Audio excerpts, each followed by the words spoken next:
Hola, hola, hola, ¿cómo están? Bienvenidos de nuevo a un nuevo video de ASMR. Bueno, pues en esta ocasión yo quería iniciar una sección. Me hice un tecito porque la verdad que me sentía un poquito mal de la panza. Miren mi tacita de botita. Bueno, quería iniciar una nueva sección porque estoy por empezar a leer un nuevo libro que es de Gabriel García Márquez, Ojos de Perro Azul. No sé si alguien ya lo leyó o no, pero bueno, este libro lo compré el año pasado y todavía no lo leí, así que ahora lo voy a leer. Es corto, así que espero hacerlo en 2 o 3 partes. Bueno, quizás más. Bueno, tampoco es que quiero spoilearme yo, o sea, quiero leerlo acá para con ustedes. Bueno, iniciemos.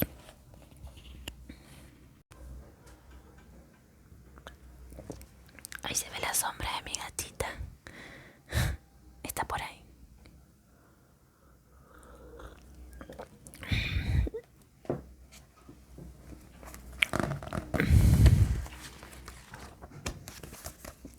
Este es el libro en cuestión. Bueno, Gabriel García Márquez, escritor colombiano, seguramente ya lo conocen. Yo de este leí varios libros de este autor. Este todavía no lo leí, así que lo voy a leer.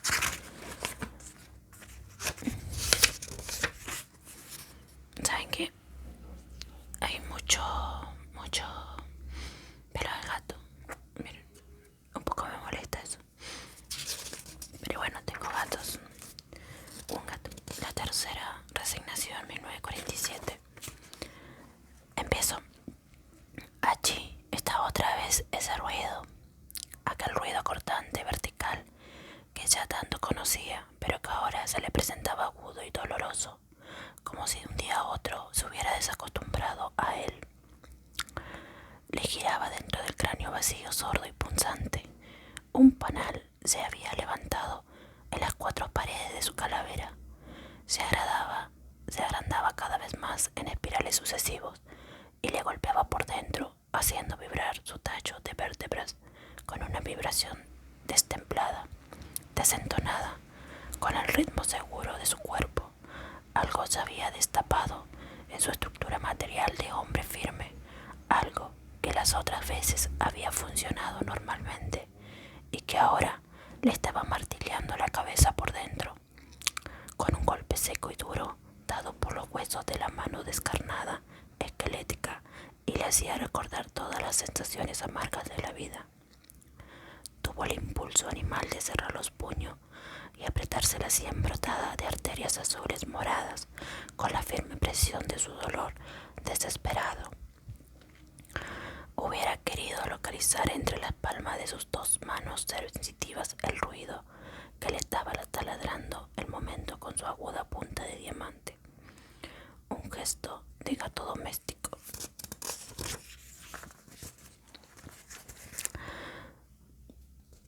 Contrajo sus músculos cuando lo imaginó perseguido por los rincones atormentados de su cabeza. Caliente, desgarrada por la fiebre, ya iba a alcanzarlo. No, el ruido tenía la piel resbaladiza, intangible casi, pero él estaba dispuesto a alcanzarlo con su estrategia bien aprendida y apretarlo larga y definitivamente con toda la fuerza de su desesperación. No permitiría que penetrara otra vez por su oído, que saliera por su boca, por cada uno de los poros o por sus ojos que se desorbitarían a su paso y se quedarían ciegos mirando la huida del ruido desde el fondo de su desgarrada oscuridad. No permitiría que le estrucara más sus cristales molidos, sus estrellas de hielo contra las paredes interiores del cráneo. Así era el ruido aquel, interminable como el golpear de la cabeza de un niño contra un muro de concreto. Como todos los golpes duros dados contra las cosas firmes de la naturaleza, pero ya no le atormentaría dudaría más si pudiera acercarlo, aislarlo, ir cortando contra su propia sombra la figura variable y agarrarlo, apretarlo, ahora sí, definitivamente, arrojarlo con toda su fuerza contra el pavimento y pisotearlo con ferocidad hasta cuando ya no pudiera moverse. Hay perros.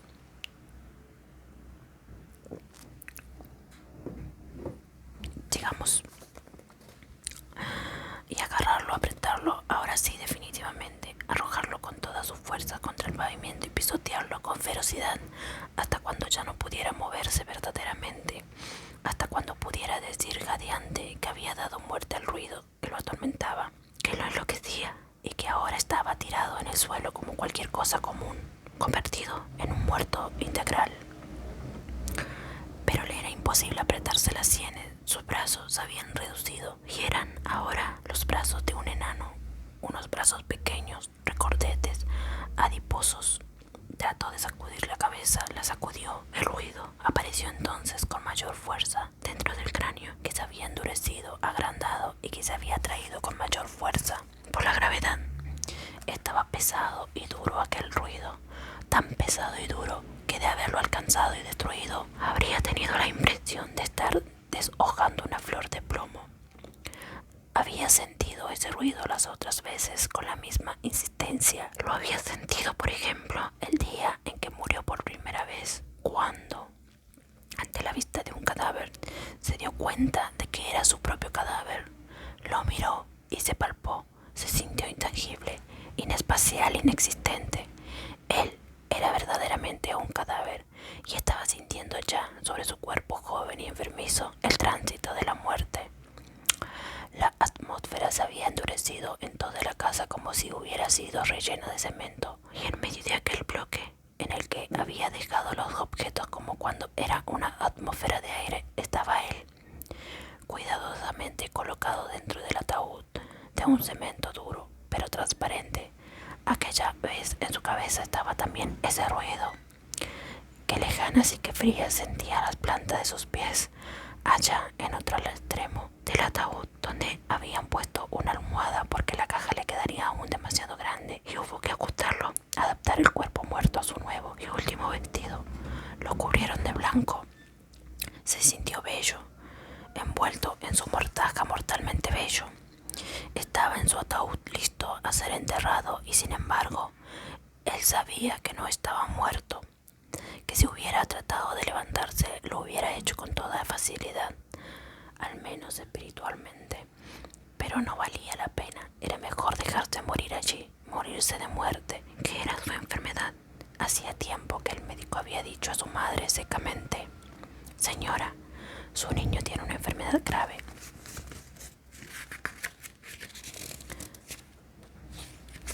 «Está muerto». Sin embargo, prosiguió: «Haremos todo lo posible por conservarle la vida. Más allá de su muerte, lograremos que continúen sus funciones orgánicas por un complejo sistema de autonutrición. Solo variarán las funciones motrices, los movimientos espontáneos. Sabremos de su vida por el crecimiento que continuará también normalmente. Es simplemente una muerte viva, una muerte real y verdaderamente muerte».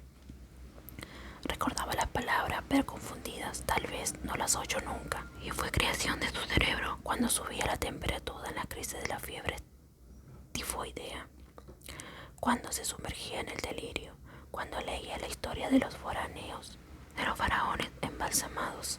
Al subir la fiebre, él mismo se sentía protagonista de ella. Allí había empezado una especie de vacío en su vida. Desde entonces no podía distinguir, recordar cuáles acontecimientos eran parte de su delirio y cuáles de su vida real. Por tanto, ahora dudaba. Tal vez el médico nunca habló de esa extraña muerte viva. Es ilógica, paradojal, sencillamente contradictoria. Y eso lo hacía sospechar ahora que efectivamente estaba muerto de verdad.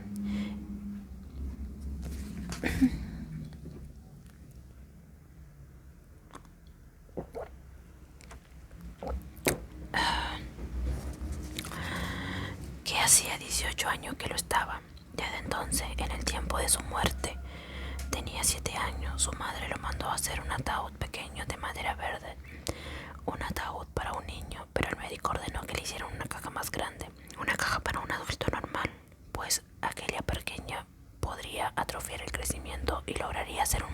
deforme o un vivo anormal, o la detención del crecimiento impediría darse cuenta de la mejoría.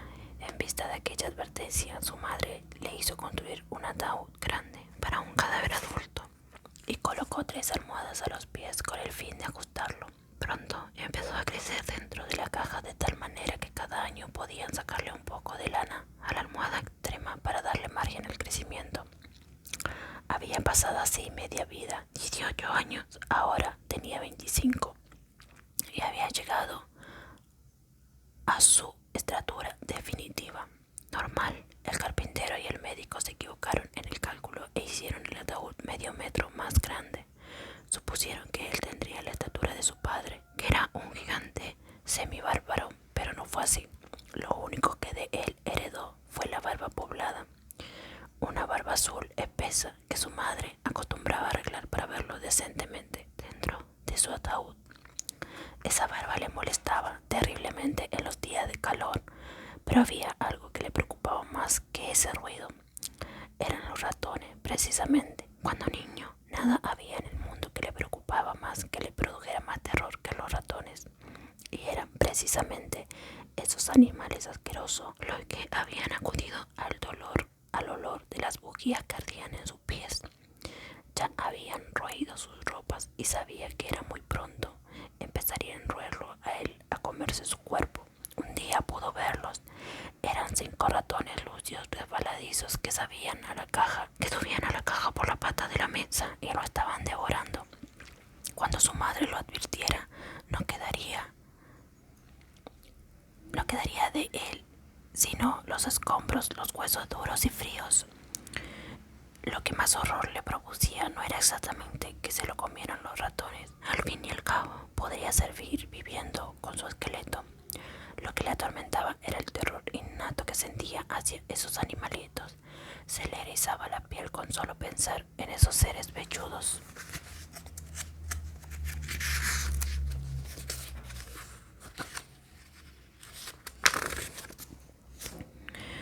En esos seres velludos que recorrían todo su cuerpo, que penetraban por los pliegues de su piel y le rozaban los labios con sus patas heladas. Uno de ellos subió hasta sus párpados y trató de roer su córnea. Le vio grande, monstruoso, en su lucha desesperada por taladrarle la retina. Creyó entonces una nueva muerte y se entregó todo entero a la inminencia del vértigo. Recordó que había llegado a la mayor edad. Tenía 25 años y eso significaba que no crecería ya más. Sus facciones se volverían firmes, serias.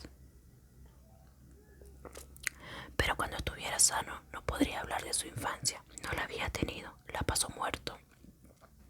Su madre había tenido riguroso cuidado durante el tiempo que duró la transición de la infancia a la pubertad. Se preocupó por la higiene perfecta del ataúd y de la habitación en general. Cambiaba frecuentemente las floras de los jarrones y abría las ventanas todos los días para que penetrara el aire fresco. Con qué satisfacción miró la cinta métrica en aquel tiempo, cuando después de medirlo comprobaba que había crecido varios centímetros. Tenía la maternal satisfacción de verlo vivo. Cuidó asimismo de evitar la presencia de extraños en la casa. Al fin y al cabo era desagradable y misteriosa la existencia de un muerto por largos años en una habitación familiar. Fue una mujer abnegada, pero muy pronto empezó a decaer su optimismo. En los últimos años la vio mirar con tristeza la cinta métrica. Su niño no crecía ya más. En los meses pasados no progresó el crecimiento, 1 milímetro siquiera. Su madre sabía que iba a ser difícil ahora encontrar la manera de advertir la presencia de la vida en su muerto querido. Tenía el temor de que una mañana amaneciera realmente muerto, y tal vez por eso aquel día él pudo observar que se acercaba a su caja discretamente y olfateaba su cuerpo. Había caído en una crisis de pesimismo. Últimamente descuidó las atenciones y ya ni siquiera tenía la precaución de llevar la cinta métrica. Sabía que ya no crecería más y él sabía que ahora estaba realmente muerto. Lo sabía por aquella apacible tranquilidad con que su organismo se dejaba llevar. Todo había cambiado intempestivamente. Los latidos imperceptibles que solo él. Bocinazo. cambiado. Intempestivamente, los latidos imperceptibles que solo él podía percibir se habían desvanecido ahora de su pulso. Se sentía pesado, atraído por una fuerte reclamadora y potente hacia la primitiva sustantiva de la tierra. La fuerza de gravedad parecía atraerlo ahora con un poder irrevocable. Estaba pesado como un cadáver positivo, innegable, pero estaba más descansado así. Ni siquiera tenía que respirar para vivir su muerte. Imaginariamente, sin tocarse, recorrió uno a uno cada uno de sus miembros. Allí, sobre una almohada dura, estaba su cabeza levemente vuelta hacia la izquierda. Imaginó su boca entreabierta por la delgada orilla del frío que le llenaba la garganta de granizo. Estaba tronchado como un árbol de 25 años. Quizá trató de cerrar la boca. El pañuelo que había apretado su quijada estaba flojo. No pudo colocarse, componerse, tomar un pose, siquiera para perecer un muerto decente. Ya los músculos, los miembros, no acudían como antes, puntuales al llamado de su sistema nervioso. Ya no era el de 108 años atrás, un niño normal que podía moverse a gusto. Sintió sus brazos caídos, tumbados para siempre, apretados contra la pared acoginada del ataúd, su vientre duro como una corteza de nogal y más allá, las piernas íntegras exactas.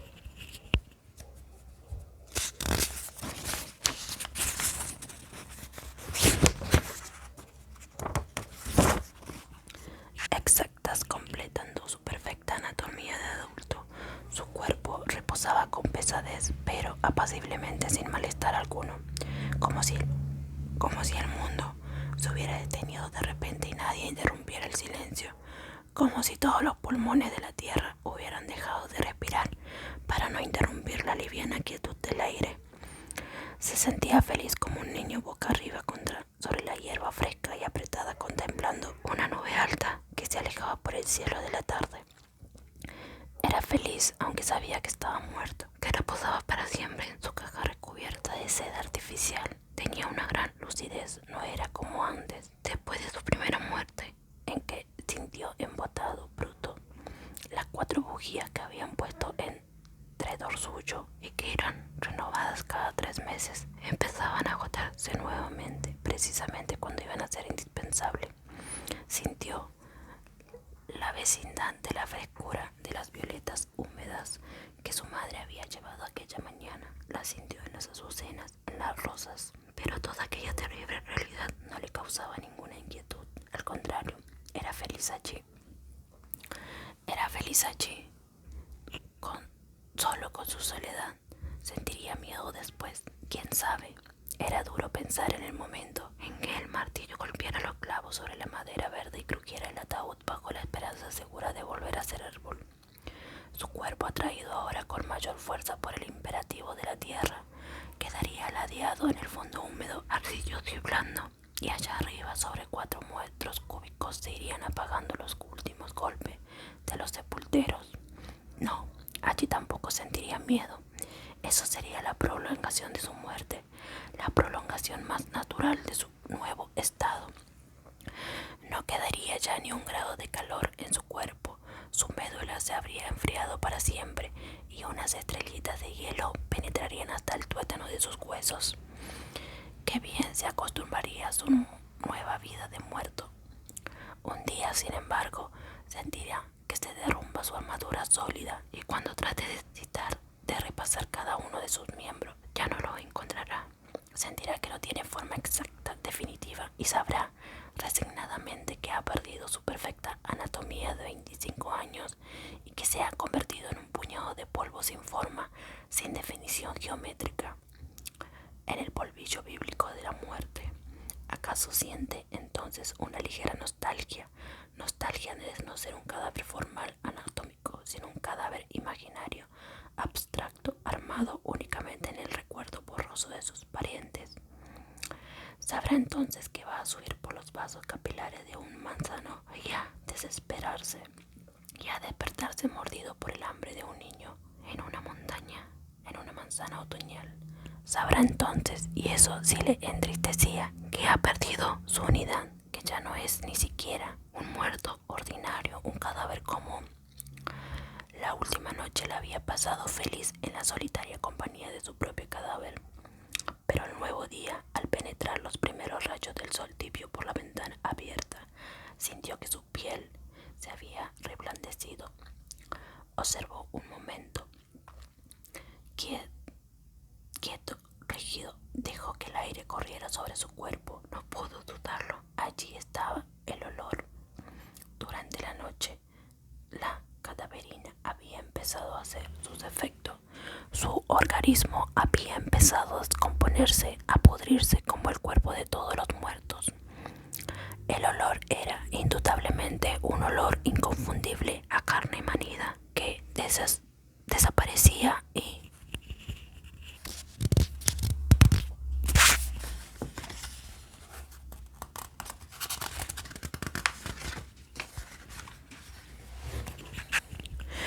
desaparecía después más penetrante.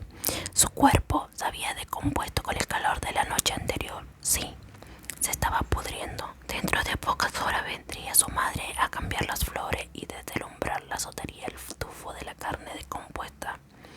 Entonces sí lo llevarían a dormir, su segunda muerte entre los otros muertos. Pero de pronto el miedo le dio una puñalada por la espalda. El miedo, qué palabra tan honda, tan significativa. Ahora tenía miedo, un miedo físico, verdadero. ¿A qué se debía?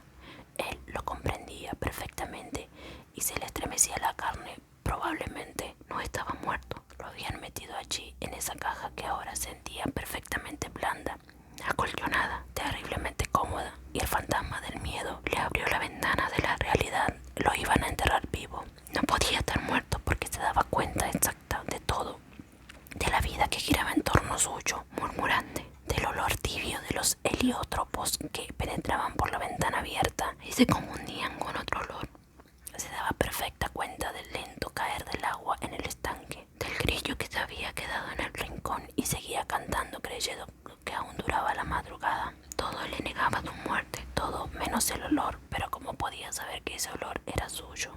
Tal vez su madre había olvidado el día anterior cambiar el agua de los jarrones y los tallos estaban pudriéndose, o tal vez el ratón que el gato había arrasado hasta su pieza se descompuso con el calor. No, el olor no podía ser de su cuerpo. Hacía unos momentos estaba feliz con su muerte, porque creía estar muerto, porque un muerto puede ser feliz con su situación irremediable, pero un vivo no puede resignarse a ser enterrado vivo. Sin embargo, sus miembros no respondían a su llamado.